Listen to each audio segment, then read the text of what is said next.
buenas tardes, queridos amigos. Bienvenidos a Vladimir a la Una. Hoy tenemos dos invitados. En la primera parte del programa estaremos conversando con Felipe Mujica, secretario general del Movimiento al Socialismo.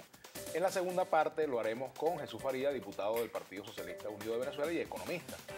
Antes de comenzar el programa quería transmitirle nuestras condolencias a los familiares de Américo Díaz Núñez, quien era el embajador de Venezuela en Bielorrusia, fue dirigente estudiantil en los años 60, a finales de la década del 60. También, bueno, durante muchos años fue director de Tribuna Popular, diario en el cual tuve la oportunidad de trabajar con él. Fue uno de mis maestros en el periodismo. Así que, bueno, nuestras condolencias a los familiares de Américo, a todos sus compañeros. Y bueno, siempre pues lo vamos a recordar. Bueno, bienvenido, Felipe. ¿Cómo estás, Vladimir? Gracias por venir al programa. Gracias a ti por la invitación. Bueno, me gustaría tu lectura del mensaje presidencial. Mensaje presidencial. Tu lectura telegráfica.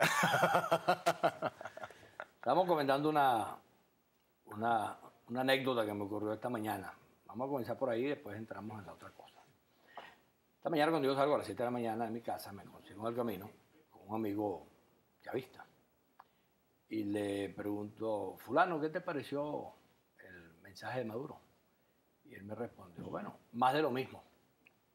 Coincidencialmente yo acababa de escribir un Twitter y se lo muestro. Le digo, mira lo que yo acabo de escribir. Y el Twitter comenzaba diciendo más de lo mismo. También, entonces, describiendo lo que pensábamos que era eso. Esa coincidencia permite, digamos, conformar una visión de cómo ese discurso va a ser visto ayer. Yo diría que antes de poner el discurso vale la pena ver algo que nos sigue empatando en la conducta de los venezolanos en los tiempos anteriores y en los tiempos presentes. Nosotros en Venezuela nos hemos acostumbrado a llamar el problema de la situación de los precios petroleros la época de las vacas flacas o la época de las vacas gordas. No es la primera vez que Venezuela está viviendo la circunstancia de las vacas flacas, por supuesto después de las vacas gordas. Recordemos los gobiernos de Carlos Andrés Pérez, Luis Herrera, el final del gobierno de Caldera, lo que todo ocurrió con la caída del precio del barril en aquel momento, lo que eso significó desde el punto de vista de la subida de Chávez en aquel momento en las encuestas, en el año 97, en diciembre, Chávez tenía apenas el 3%. Ahora, ¿qué caracteriza la misma cosa? En ninguno de aquellos momentos, igual que en este, nos conseguimos los venezolanos con que se había tomado algún tipo de previsión. No, simplemente se agarró el dinero, se gastó de la manera que se quiso gastar, cada cual en su esquema, pensando que estaba resolviendo todos los problemas de la historia. Vino el momento de las vacas flacas y entonces nos conseguimos con que no hubo ahorro, no hubo previsión, no hubo ningún tipo de mecanismo que pudiera determinar la comprensión de que las vacas gordas no iban a durar toda la vida y que era necesario actuar con responsabilidad frente a eso. Bueno, en este momento los venezolanos, en el contexto que estamos hablando, nos conseguimos exactamente con la misma conducta que vimos en el pasado. Un gobierno que manejó durante más de 10 años el barril al precio más alto que haya tenido la historia de Venezuela, 120, y en algunos momentos pasó de $120 por barril, y nos conseguimos con que ese gobierno, a la hora de rendirnos cuenta por la caída, que no es un hecho que sea imputable a él, como tampoco es un hecho que sea imputable a Chávez el que se haya obtenido ese precio por barril, sino simplemente el mercado petrolero internacional genera esa circunstancia. Bueno, nos conseguimos el discurso de ayer. El presidente no da ninguna explicación. El presidente no nos dice por qué razón él tuvo que salir al exterior a buscar dinero prestado, a buscar créditos, a buscar soluciones a la crisis que está aquí, cuando en verdad nosotros deberíamos haber tenido suficientes ahorros en esa cantidad de dólares que recibimos para que eso no hubiese ocurrido. Se repite la historia, es exactamente las mismas cosas del pasado. Después el presidente, bueno, empieza con un discurso donde, en mi opinión, por lo menos la parte que yo escuché, que escuché una buena parte, creo que él le estaba hablando no al país, yo creo que le estaba hablando a los pedazos, al saco de gatos que nosotros decimos oficialista. Y a ese saco de gatos le estaba dando a cada quien una explicación de por qué estaba haciendo una cosa o la otra. A los extremistas, a los que le decían que no podía tomar ninguna medida neoliberal, les dedicaba una parte del discurso. A los que temían que el valor del dólar pudiera ser colocado de una manera distinta, le dedicaba otra parte del discurso y le garantizaba el dólar a 6 y tanto.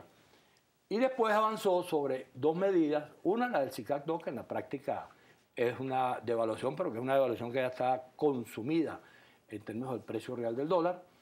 Y la única que habría que ver si lo va a implementar, que es, bueno, la de volver al esquema de las casas de bolsa, que fue un esquema que en el pasado eliminó Chávez con todas las medidas que en aquel momento tomó. No hay ninguna explicación de por qué ahora sí son buenas y cuando Chávez las cerró eran malas. Es un poco lo mismo que ocurrió con los peajes. Chávez decidió un buen día que no puede haber peaje y Maduro decidió otro día, bueno, sí vamos a tener peaje, pero no se explica ni por qué aquello se hizo ni por qué ahora es bueno. Entonces, por supuesto, en ese tipo de circunstancias, yo creo que en general el discurso y las explicaciones que él le da al país no son las que el país esperaba. Creo que fundamentalmente él volvió a incurrir en el esquema de un discurso polarizado, de un discurso que lo que quiere es hablarle a los de él y dejar satisfecho esa parte. Por supuesto, dentro de un diseño político, yo también me explico por qué creo que está actuando así. Es un año electoral, es un año en el cual no puede el gobierno arriesgar a unas cosas o a las otras, y es un año en el cual la situación política es sumamente compleja. Ahora, ¿qué rescatas del mensaje del presidente con todas esas debilidades que tú le encuentras? Mira, yo creo que rescatar, yo si lo hace, yo rescataría la parte donde él señala, también lo hace después de una golpiza. Primero te caigo a golpes y después te digo, vamos a dialogar. Yo la parte que rescataría, visto en términos de mediano plazo, en términos de posibilidades de avanzar en otro terreno, es la parte que él señaló como el diálogo. Si efectivamente recupera eso, si efectivamente nosotros lo dijimos antes del mensaje, lo dijimos en varias declaraciones que él dio el MAS a propósito del aniversario y en distintos momentos, que lo que convenía era que el presidente de la República, primero, le pudiera decir a los enfermos, a los venezolanos, de qué enfermedad estamos padeciendo. Porque el problema de tú poder tratar una enfermedad es que primero reconozcas que la tienes. Tú no puedes pretender decir, no me pasa nada y resulta que te estás muriendo de una enfermedad X. Bueno, entonces él no lo hizo, pero hizo una cosa que yo creo que es la que se puede rescatar, que es la decisión de dialogar. Yo creo que si efectivamente el gobierno crea las condiciones para que los problemas que se están derivando de este cuadro económico, que no es fácil manejarlo, pueda ser producto, las soluciones que se busquen del diálogo y que en ese diálogo se pueda implementar lo que todo el mundo le ha propuesto. Y se lo ha dicho, mire, presidente, el gobierno solo no puede resolver este problema. Usted necesita tener al lado al resto del país en la búsqueda de soluciones.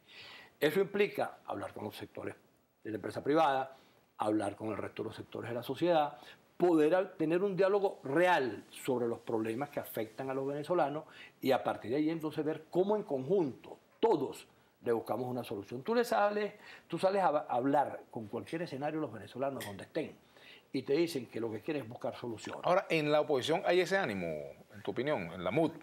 Bueno, yo diría que en la oposición, como todo el mundo lo sabe, hay distintas Bueno, hay muchos matices, por supuesto. Igual que en el chavismo hay matices. Por cierto, esa es otra expresión que también hay que leer del día de ayer. La MUD convocó un cacerolazo que nuevamente fracasó.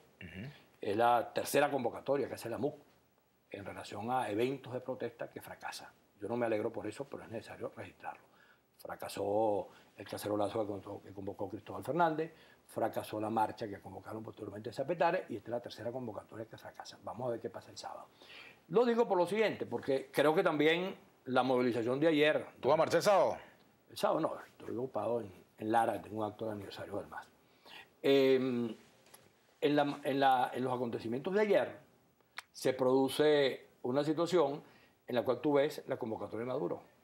Ahí había 4 gatos, igual a cuando regresó Maduro. Esto es lo que te quiero destacar, que en Venezuela está ocurriendo un hecho que hay que tomarlo en cuenta, que es la pérdida de la capacidad convocatoria de quienes hasta ahora habían polarizado el escenario político. Yo recuerdo cuando Chávez decía, nos vemos esta tarde en la Avenida Bolívar, y se plenaba la Avenida Bolívar en menos de 4 o 5 horas, o cuando la oposición en los años 2002, 2003, 2004, en aquellos momentos convocaba una movilización, de igual manera plenaba los escenarios donde convocaba.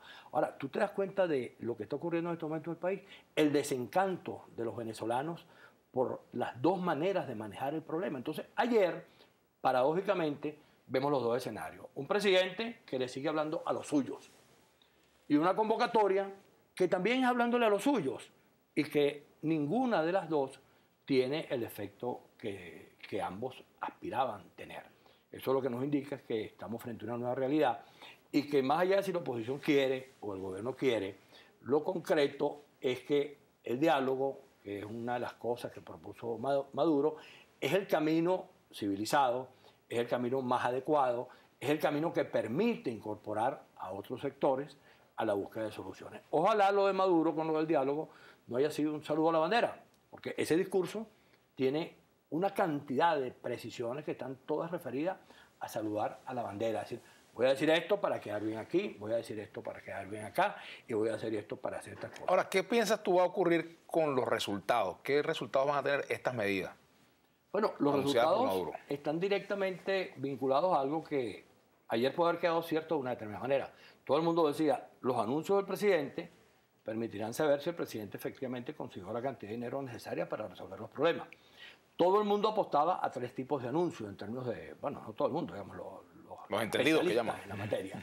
Decían, hay 3 tipos de anuncios. Uno, se va a unificar el tema cambiario, no va a haber 3 tipos de cambio.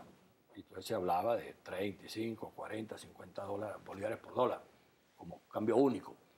Se levantaba el control de cambio como un mecanismo también que entonces permitiera abiertamente que se produjera la negociación en términos de la divisa y la operación. Y la otra cosa a la cual todo el mundo apostaba era que él iba a abrir expresamente la posibilidad de que la empresa privada se incorporara a la búsqueda de soluciones. Ninguna de estas 3 cosas se produjeron. El que no se hayan generado, ¿a dónde nos puede llevar? Bueno, a correr la arruga. Yo creo que hay razones. ¿Y hay piel para eso? Bueno, ese es el primer problema que hay que preguntarse, si hay especialmente espacio para correr la arruga, porque a lo mejor tú quieres correr la arruga y resulta que estás al borde del precipicio. Te vas corriendo la arruga y cuando te das cuenta... Se acabó la piel. Exacto, se acabó la pista.